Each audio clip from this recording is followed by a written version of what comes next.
this notion of supremacy, that South Africa took the initiative to take the State of Israel to the International Court of Justice.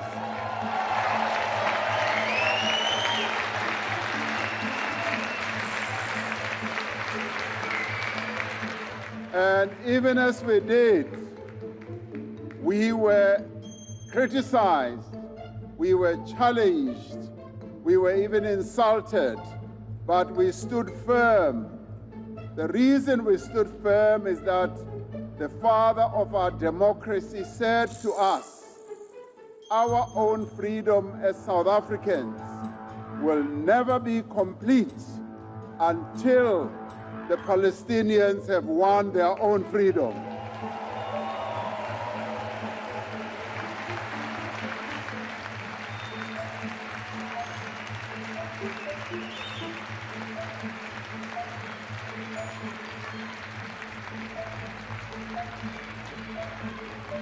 So today, we are happy and pleased that many other countries have realized that South Africans, by taking the State of Israel to the International Court of Justice, was not mad. They now see that real genocide is happening in Gaza as well as on the West Bank.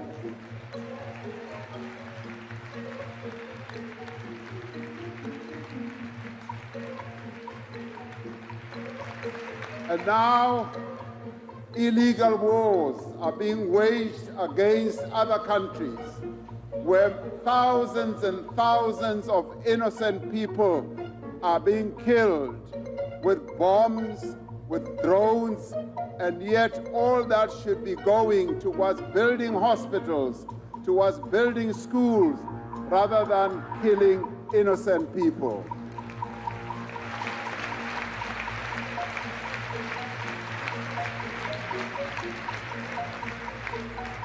Well, at the same time, there is the threat of climate crisis that is continuing to deepen. Sea levels are rising and leading many countries around the world to be poor. Billions of people across the world go hungry, have no work, have few skills. Inequality within and between countries is growing.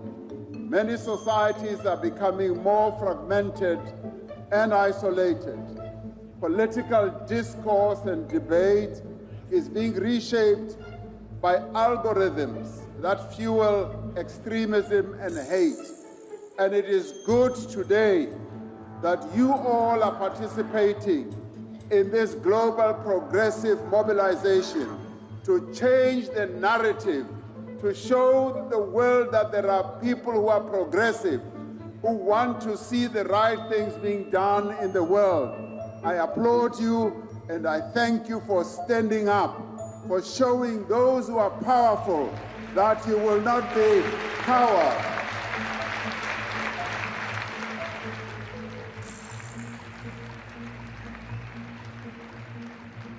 This may be a time for crisis, but it is not a moment of doubt or despair. This is a moment for action.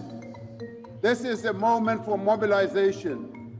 This is a moment for renewal.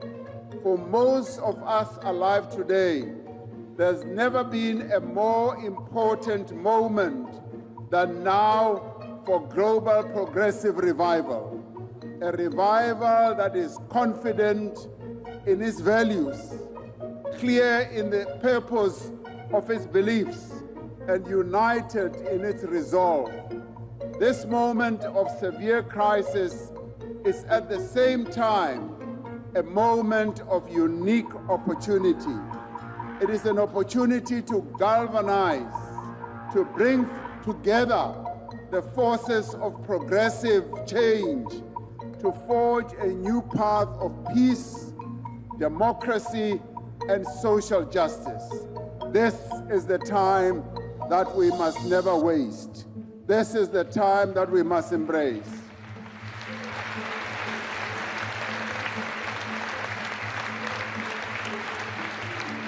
And it is also an opportunity for a new generation of progressive people to emerge and to develop a vision of a better, more just, and more inclusive world.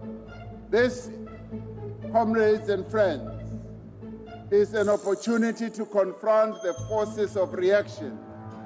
We have gained much ground by offering people easy answers to complex problems.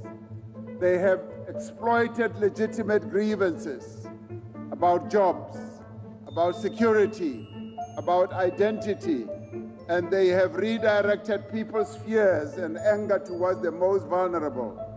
The progressive response cannot be only to oppose. We must offer something that is better.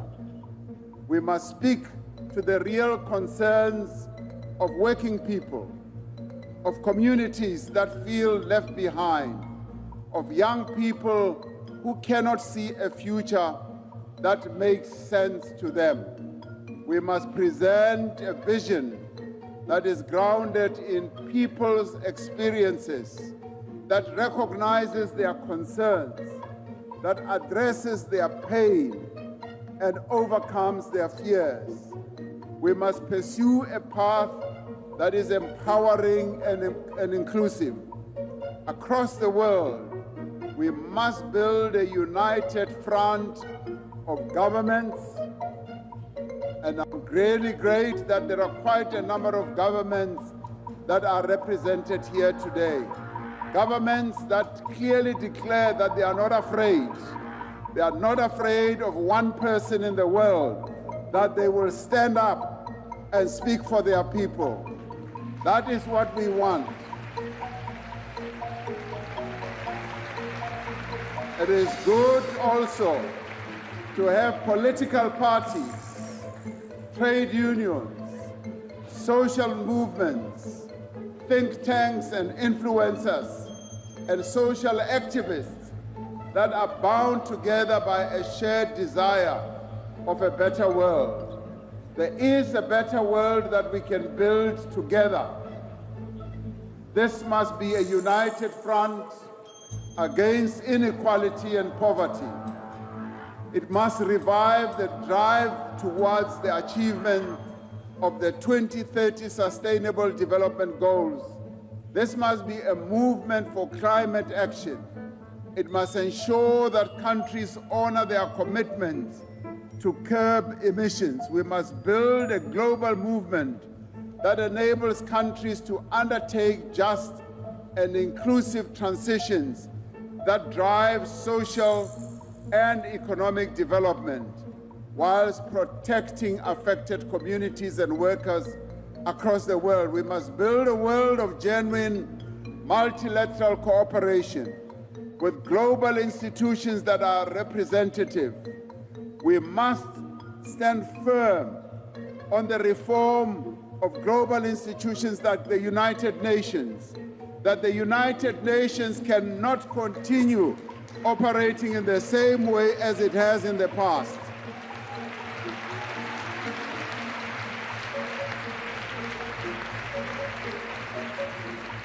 We have many countries that should be represented in the United Nations Security Council.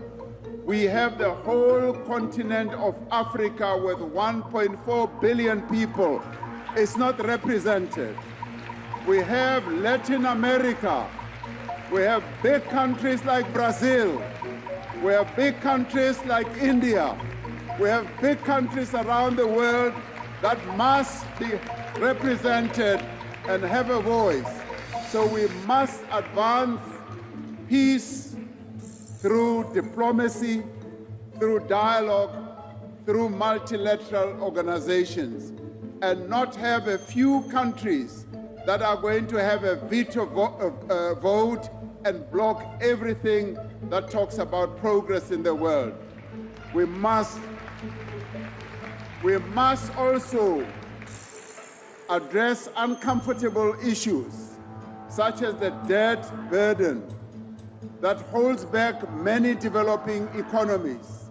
We must reform the financial architecture of the world and close the financing gap for development. Yes, the IMF and the World Bank must also be reformed. It cannot be institutions that continue to represent Western interests only. So the reform must be comprehensive.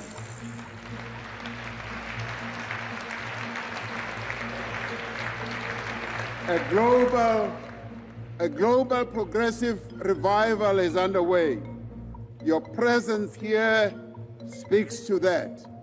In far-flung communities, in social formations and political parties, on university campuses and factory floors, on social media and across the airwaves, the clamor for progressive change is growing. And today, here in Barcelona, this gathering in Barcelona provides greater impetus to this revival. I am certain that as we leave here today, we will leave more united, with a more cohesive voice, more purposeful, and more determined than ever when we arrive. So I leave back for Africa encouraged, elated, knowing that the people of Gaza, the people of Palestine, the people of Sudan, the people of Africa, yes, the people in the Middle East, do not stand alone. They have your support. Thank you very much. Thank you.